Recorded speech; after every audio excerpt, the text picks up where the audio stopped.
Shall we begin? Sure. All right.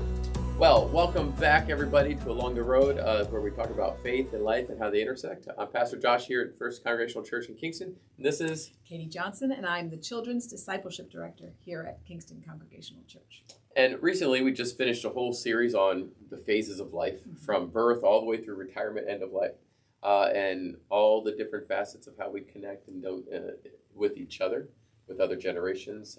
We even had our youth director in here as well. And she talked about those adolescent years. And then, and I figured, and we've talked about this, that after that, part of what we do in all this life, especially now, is how we deal with the technology that is all around us. And it is all around. And it is all around us, and it is everywhere. And technology is one of those large words that can mean lots of different things. And then I think we should kind of help define maybe where we're going today with it, as opposed to it's so broad, because you could probably take this topic in a couple different directions and deal with that. We won't get very specific, but I think we'll kind of get into some perspectives and some ideas and things that we can work through as we approach this. Technology is one of those things that been around since the first wheel was invented, and we think of it maybe much more differently than that, but it was something that eased life at that point as well. Mm-hmm. Usually it's something that makes life better. Sometimes it can be things that makes life better, but then could be used for things that don't make life better. And so more than just roads and airplanes and those types of things, the technology I think we are going to talk about mostly at this table would be more the digital world, smartphones and computers, and then that social media world and some of those things that we talk about. So I wanted to start with, there's articles all over the internet about this, and they can be kind of wide and varying. And there's this one that I found, and I don't know if I can find it again. I printed it, so I don't know if I'll have the link to it. But really, it was half a page. It's a really, really short thing.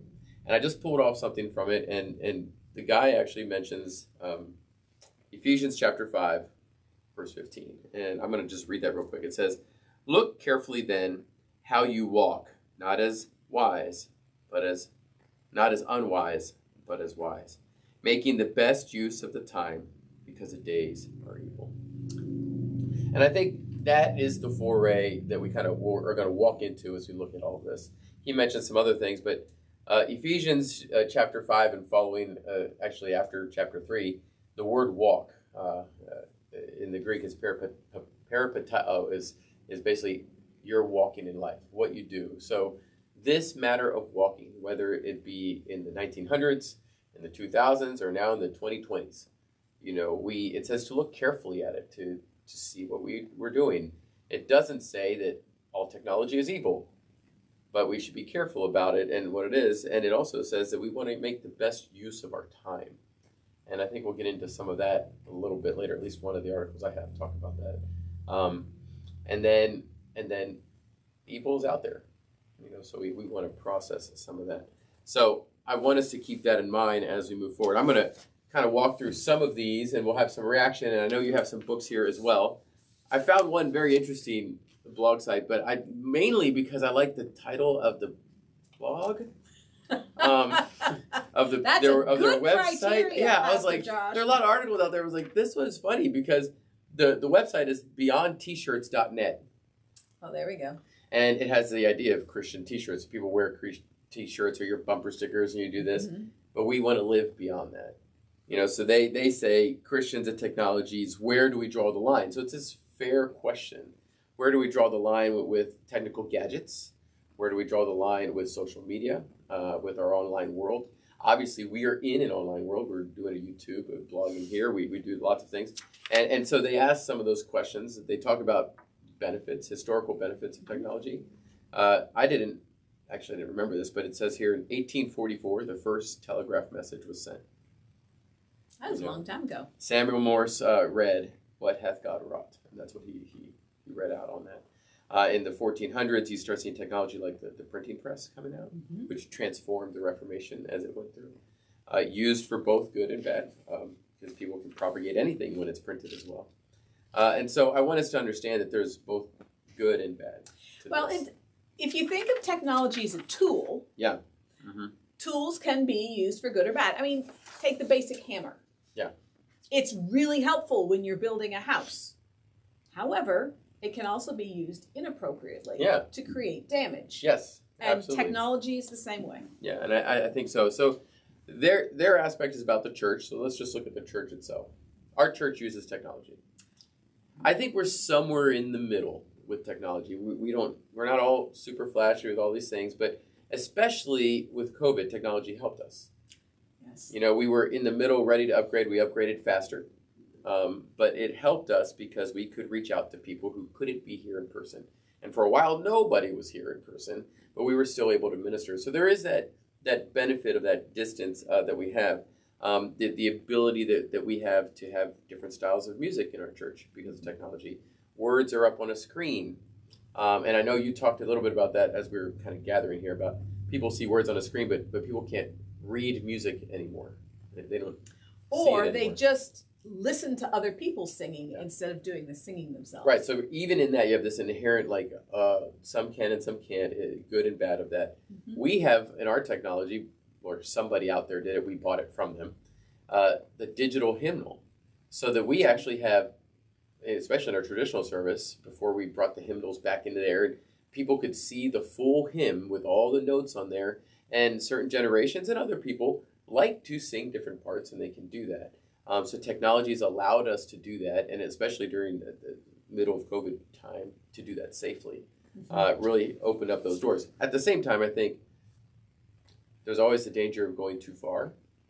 You know, too many fancy lights and having fog machines and creating bells and whistles type of atmosphere where it becomes the most important part of your time in community together. Your focus. Yeah, and then secondarily comes the preaching of the word or the explaining of the gospel or the community. And so there's both good and bad, and that's just speaking in the church. The other one is that it can lead towards what I call spiritual laziness. I can get almost the same experience at home in my pajamas, watching, sitting, as I would if I were there. And it's easier. I don't have to get up, get ready. I don't have to get the kids ready. I don't have to do this. And then we're done. I've done my church thing. I've listened to the thing, and I move on. And it's one thing if you want to do that during the week. Do that during the week, and you use that as a time to just kind of focus, and you watch a service or watch a sermon or something like that.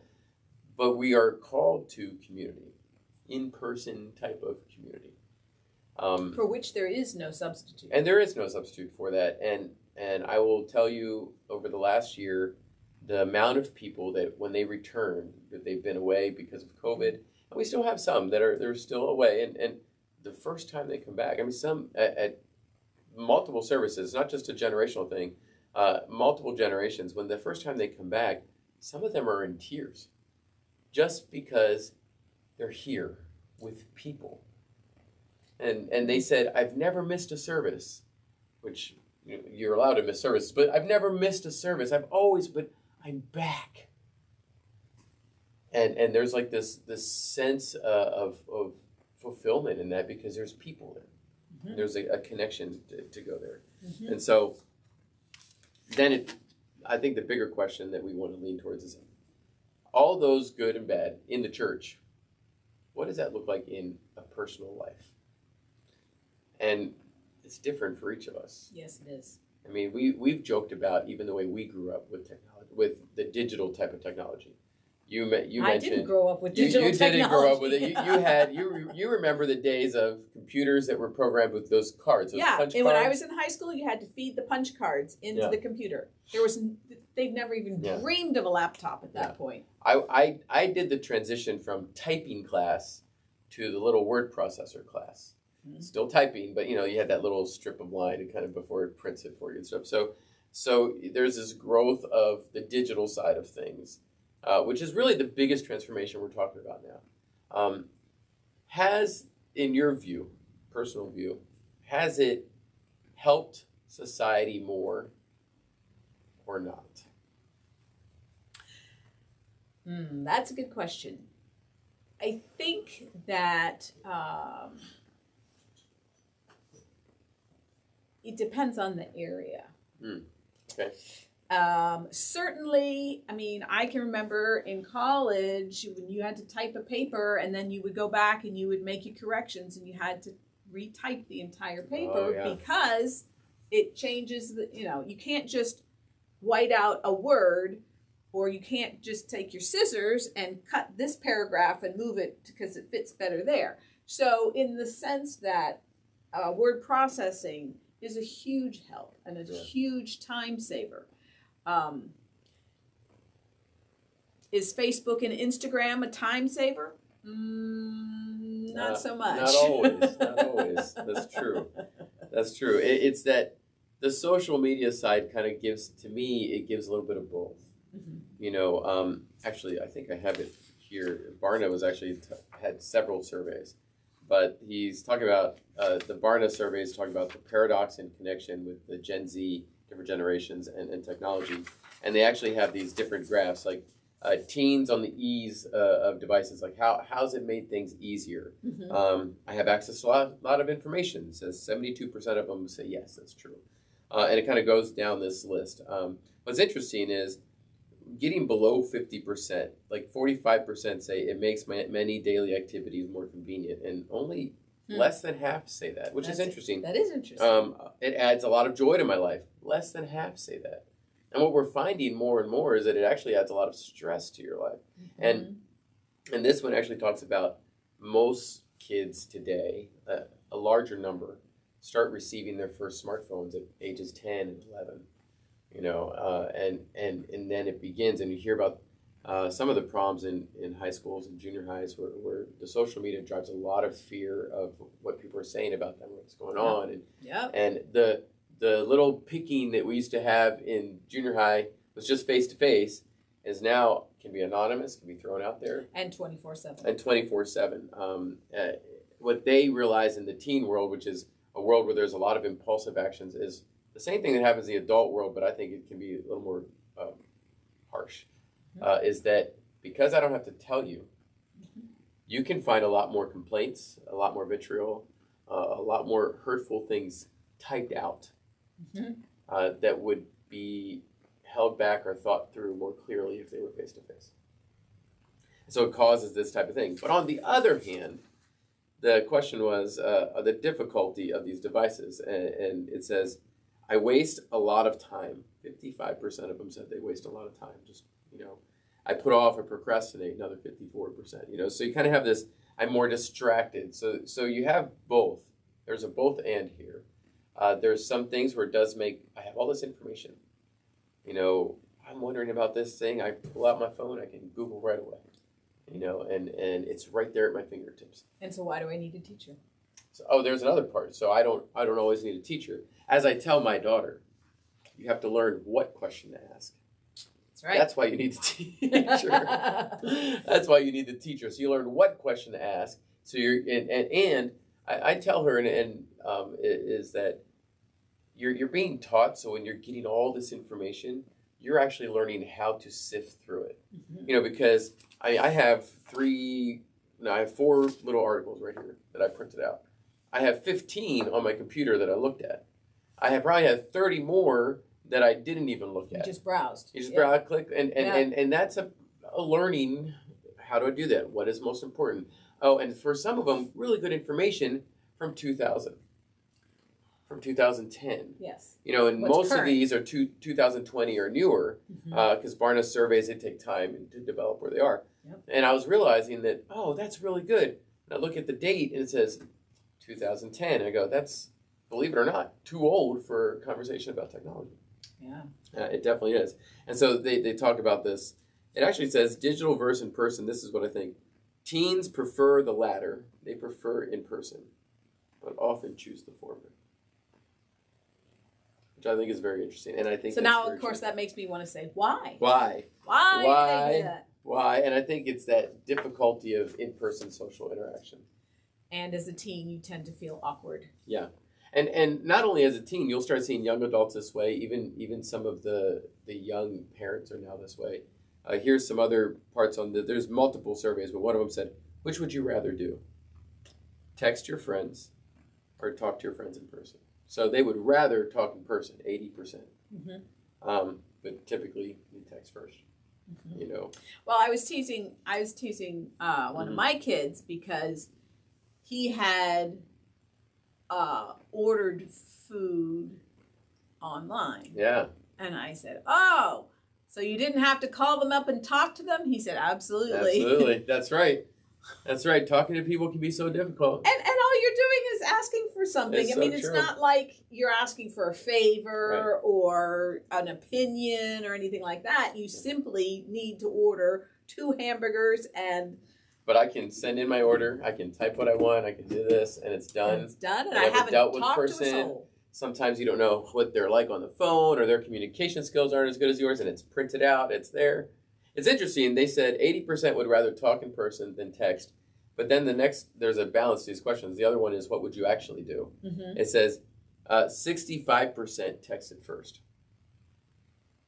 You know, would you rather stay inside and be online or go outside when the weather's nice? Well, 34% said they'd stay inside, which means, 66% went outside. Mm-hmm. And it flips here. 66% stayed inside, actually, and 34% went outside.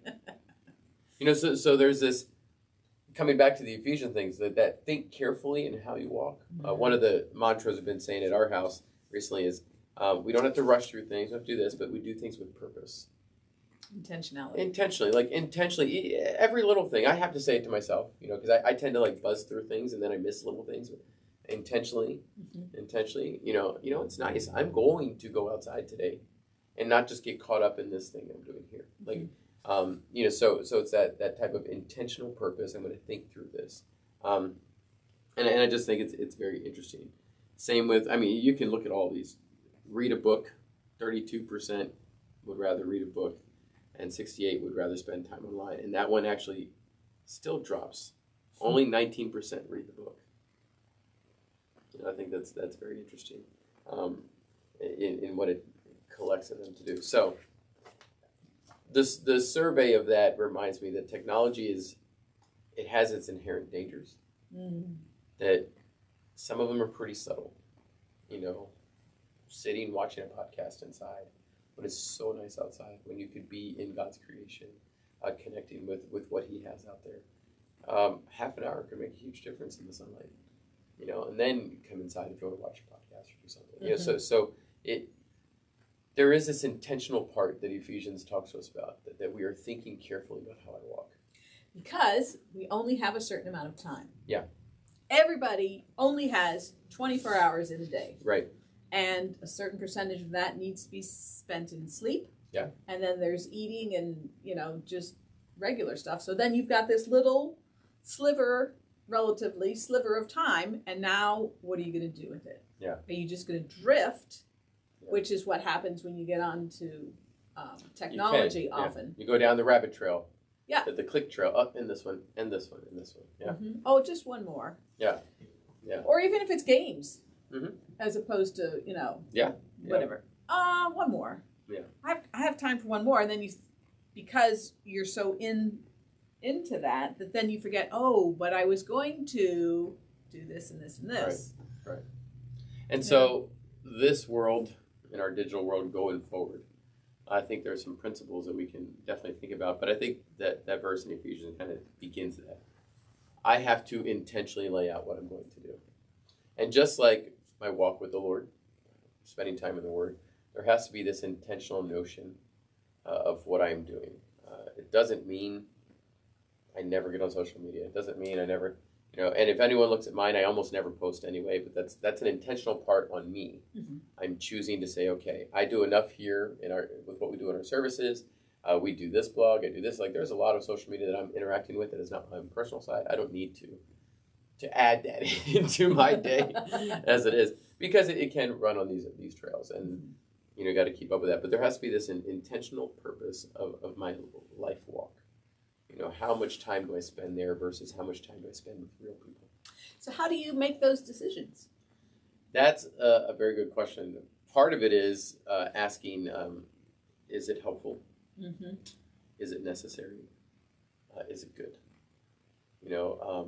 And sometimes, yes, sometimes spending an hour researching, a house project or something is very helpful and necessary. And I only needed one extra run to Home Depot as opposed to 5 because I spent time doing, you did your homework. I did my homework. Yeah. I've taken a YouTube video when I'm doing a new work on a car. And I've taken a YouTube video out with me into the garage. I press play and I press pause and I do that part. I press play and I press pause and I do that part. And I've done quite the amount of work on my car, on our cars that way, and saved thousands of dollars. So is it helpful? Is it useful? Is it, how does it connect? Now, there are times where I get a lot of messages. This is the very good side of it, of digital and social media world. I get a lot of messages from my close friends and colleagues in Ukraine. The only difficulty about that, typically, I don't think Volek knows this, but he tends to send them usually right in the middle or right as our 8:30 Sunday morning service is beginning, because it's Sunday evening for him, and it's he's done. Yep. It's his downtime, and he starts sending all these messages and videos about this week and what they've been doing, and I'm getting them. Recap time. It's his recap time, and he's sending. I'm on a group message. There's myself, someone else in our church who does missions, and then some other people in other churches supports him that we've known for many years. So there's a group of 8 of us, and I'm here, or sometimes it's at the 10:45 service, and I'm getting those. And because I'm a pastor, I'm responsible to do work during these times. And, and there are other people in those groups that have probably already been to a service or did something else, and they're and my phone's sure. So it's both good and bad. But it said, okay, I'm going to this afternoon. I'll take some time and I'll look at that. I'll read through. Sometimes it's like 20 messages. Wow. But it's that beauty of technology that's allowed us to still have that community with our friends in Ukraine and to help them and to figure this out because of technology. So good. And it's such a good thing. And he's using that as well. He's bringing in, they're doing things where they're teaching people. They're buying online courses, getting them certificates. They run through, they get them certificates. And then those people in Ukraine are now basically remote working, doing some type of digital or computer work or graphic work, because now they have a course and they work for these other online companies or remote companies. And they're able to sustain their families or their stuff that way. They've got income because of this technology, and how in some ways it's shrunk our world. It really has shrunk our world. Yeah. Because I remember the first time my wife went to Ukraine before we were dating, and I had to write letters and send it. She'd open them up while we were there, but they didn't even have the email over there. No. For a whole summer, it was like, I think I got one email. It was like, I got an email. So, my junior year in college, I spent in London. Oh, okay. And so there were no smartphones. There was no email or World Wide Web. So Chuck and I would write letters back and forth. Oh. And once in a while, he would call, and we'd have to orchestrate what time he was calling, because the only phone that I had access to was the hall phone in the dorm. You'd be sitting by the hall phone. Right? So complicated. It's very different these days. Yeah, I can video talk with Volek anytime I want if he answers, and usually it's pretty good. So all that to talk about this principle. How do I make those choices? Yes. Is it good? Because that's the key, isn't it? It is the key. And what Paul says is to think carefully about it, to do it with intention. Another mantra we have at my house is practice makes permanent. Oh yes, we have that. Most people like to say practice makes perfect, but I say to my daughter, I said, no one's ever perfect. But practice makes permanent means what I'm doing in practice, in my daily activities and whatever it is, that becomes a permanent mode when it really gets difficult. That's right. When I'm really on board with something, when I say to her, if you goof off in your soccer practice all the time, you're not going to do well in the game. It's not because you weren't perfect. You were permanently instilling in yourself this mode of not giving your best here, and then it won't work out over here. And so I think it's the same thing here. The practice is, I'm going to start practicing my digital world, my social world, and thinking through it. And maybe for you it's just, okay, I'm going to take one aspect. Eating an elephant is one bite at a time. Yeah, take one aspect. Let me just think of my phone time. Let me just think of my, when I get home or at a certain time of night, do I put it away and not answer it? and not look at it. When I go to dinner, like we're very clear about that, and it has to be intentional. Yes. And then you're gonna mess up. You have those mistakes. You have those issues, and then having accountability with somebody, I think, is the other part. Hey, you've been on that a lot, or how did you say? So we can kind of know where we go. Well, and then of course that trickle down effect of how it affects your children. Yeah. Because they are watching you. Yes. And even if they aren't brave enough to say it, in their minds they're saying, well, if mom or dad can spend all this time gaming, why can't I? Right. Why is it different for them than it is for me? Yeah. Yeah. And that's another slippery slope. It is. And I think also being aware of yourself, that's thinking carefully. Like some people have more that propensity to not mark time and just jump in, and then all of a sudden hours are gone. Yeah. There are other people that are like, I'll just play one game. They play one game and they're done. And so they might be able to do that, and you might say, I should stay away from that. And that's that learning of yourself as well. Right, because that's like what Alcoholics Anonymous says, right? You can't take one drink. No. Because you have proved that you don't have that self-control. Right. So they're taught not even to. One. And you learn your why and your purpose. And my purpose is, like it says on Ephesians 5 right there. Oh, wrong marker. Like it says on Ephesians 5, is that I want to make the best use of my time, because it says these days are evil. And I think it's very true. And short. That's the best use of your time. And Paul is speaking here to people about their time, because the end is near, and the end is near for us. We don't know when the Lord will return. That's right. So how does that make the best use of my time? Now, there are some people that are effectual in reaching others online. Mm-hmm. But that should also at some point draw into a community of in-person people. Whether you're reaching someone online across the country, then you're encouraging them to go be in person with somebody, or they're coming to the church here, local. Either way, I think it's important. I know we reach people online in our 3 services. There are people that watch and people that watch here, but always encouraging to come in person. Because that's what we were created for. Yeah. That community. Yeah. And I know you have some resources here. Yeah, so these resources are all found on our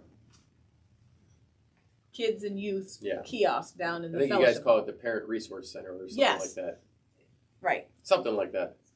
The Parent Resource Center is part of that kiosk. Little kiosk down there. Okay, so we have The Tech-Wise Family by Andy Crouch. We have Screens and Teens by Kathy Koch. And we have Every Parent's Guide to Navigating Our Digital World. I think as adults, it's very easy to see what it's doing to our kids. Mm-hmm. And actually, when you Bill Gates and others like him won't let their kids have phones until they're like 14. Yeah. Because they recognize. So if they recognize it, we should. I think really in that same vein, one of them had a quote that said, I want my child to own technology, not technology to own my child. Oh, yes, that's nice. So they didn't have the smartphone or whatever until they were further along. Mm-hmm. And then it became a tool and not an enslavement. Yeah. And that's the difference. And you have to be careful about that, because it's going to be different. And I think you're right. We see our kids, and you see dangers. But I think, even what you said earlier, the dangers we see are actually reflected things that we may be doing, maybe not as much as they are, but they're catching it here. Yeah. And then taking it deeper and further, because they're a child without as much self-discipline, without as much self-control, and those types of things. Mm-hmm. So yeah, definitely a process to walk through. But I think if we really process that, the whole world, digital world, technology, is it good? Is it useful? Does it help? Mm-hmm. And then we remember Paul's words that we need to just think carefully how we live. And there were no smartphones for him, Paul, and none of them. But the principle still applies. Sure, because there's always distractions. Yeah. It might not be digital distractions, but there are always things to do. So, well, I know our time is coming to a close here, and you brought a way for us to close. I did. Yes. So last time we talked about this book, Every Moment Holy. Yeah. And I happened to have a copy of it as well, and discovered that there is one called A Liturgy before consuming media. I'm not going to read the whole thing, but I thought I'd read a little bit of it. All right, so why don't you read this little bit and we'll consider that our closing. Okay. All right. Sounds good. O discerning spirit, who alone judges all things rightly, now be present in my mind and active in my imagination as I prepare to engage with the claims and questions of diverse cultures, incarnated in the stories that people tell. Let me experience mediums of art and expression, neither as a passive consumer, nor as an entertainment glutton, but rather as one who through such works would more fully and compassionately enter this ongoing human conversation of mystery and meaning, wonder and beauty, good and evil, sorrow and joy, fear and love. All truth is your truth, O Lord, and all beauty is your beauty. Therefore, use human expressions of celebration and longing as catalysts to draw my mind toward ever deeper insight, my imagination into new and wondering awe, and my heartbeat into closer rhythm with your own. May the stories I partake of and the ways in which I engage with them make me in the end a more empathetic Christ bearer, more compassionate, more aware of my own brokenness and need for grace, better able to understand the hopes and fears and failings of my fellow humans, so that I might more authentically live and learn and love among them unto the end, that all our stories might be more beautifully woven into your own greater story. Amen. Amen. And there's a lot more to that, but I think that's a great way to do that, and it really enters your mind into an intentional thinking through what you're doing. That's right. So with that, thank you very much, and I hope you all have a blessed week. Take care.